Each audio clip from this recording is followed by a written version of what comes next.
So the recent California fires are very strange and suspect, to say the least. We have specific areas being burned, like energy was being directed at certain things. In drone footage of the aftermath, we see houses completely obliterated and turned to ash while the surrounding landscapes and trees are totally fine. Here is a clip courtesy of Serbian Conspiracy. I'll put a link in the description. You'll notice here that stores and restaurants are wiped out while other things are still in perfect shape. Other buildings are fine, trees are untouched, but specific structures are just devastated. You gotta ask yourself, what's up with that? How did the fires get to these certain buildings but the surrounding areas, including the parking lot, look normal? Is this the result of direct energy weapons? Ranged weapons that inflict damage on a target by emitting highly focused energy? The answer is most likely yes.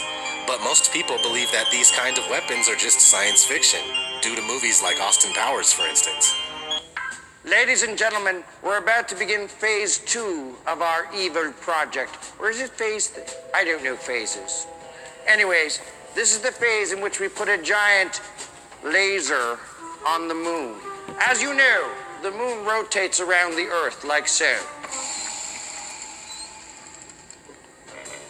When the moon reaches its appropriate lunar alignment, it will destroy Washington, D.C. Anyways, the key to this plan is the giant laser. But in reality, these direct energy weapons are admitted to be real and are documented.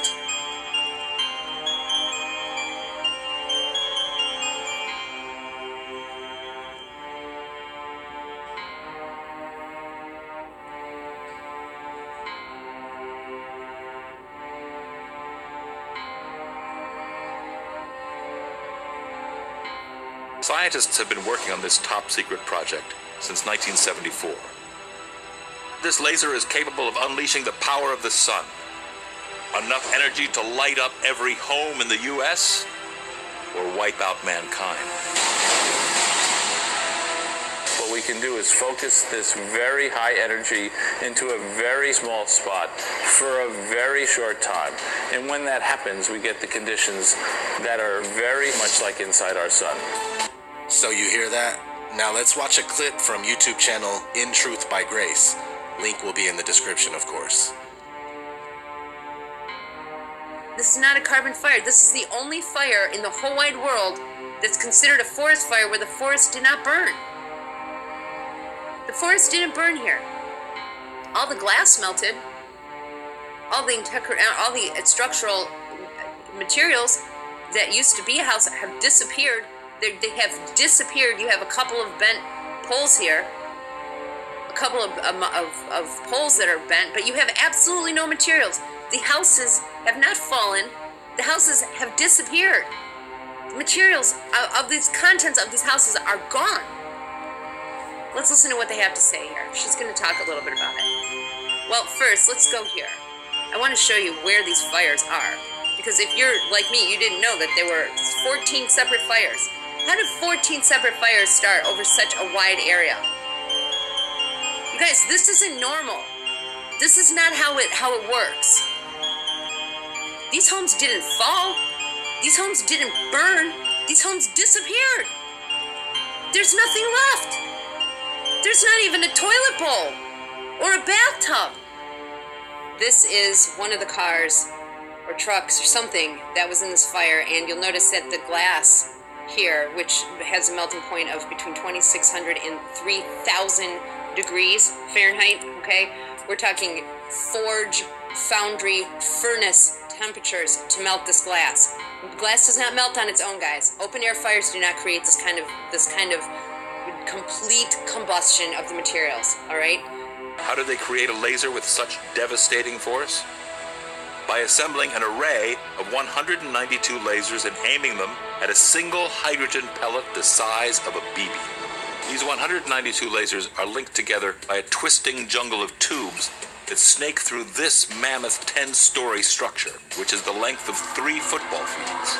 The plan is to fire all 192 laser beams at once. Each beam starts out low-powered, about the size of what's inside your DVD player. But as they pass through the complex maze of tubes, they merge into one superbeam.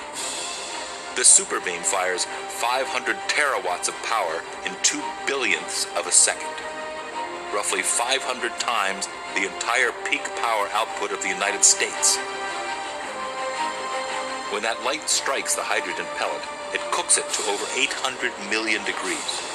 The fact is, we are dealing with microwave weapon technology.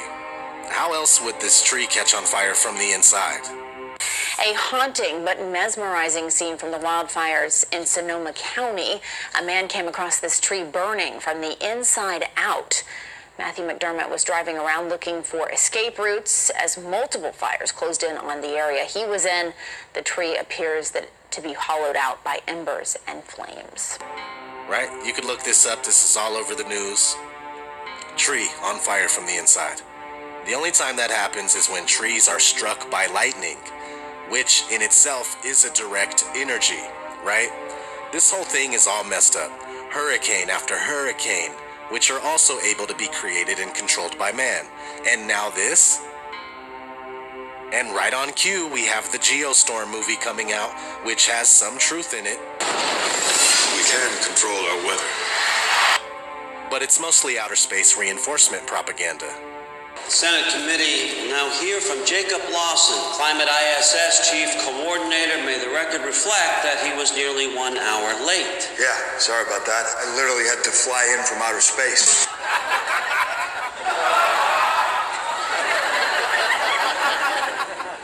Are all these things a distraction from the Vegas incident? Probably. These days, everything seems to be a distraction from something else.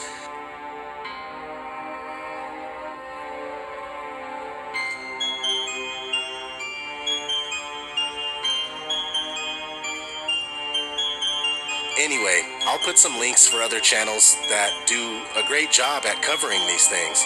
Check out In Truth by Grace, aplaintruth.info, my man Richie from Boston, of course, Leak Project, and yeah, there are many others. Salute to all the truth seekers, despite some of our differences. Stay vigilant and keep at it. Much love from ODD TV.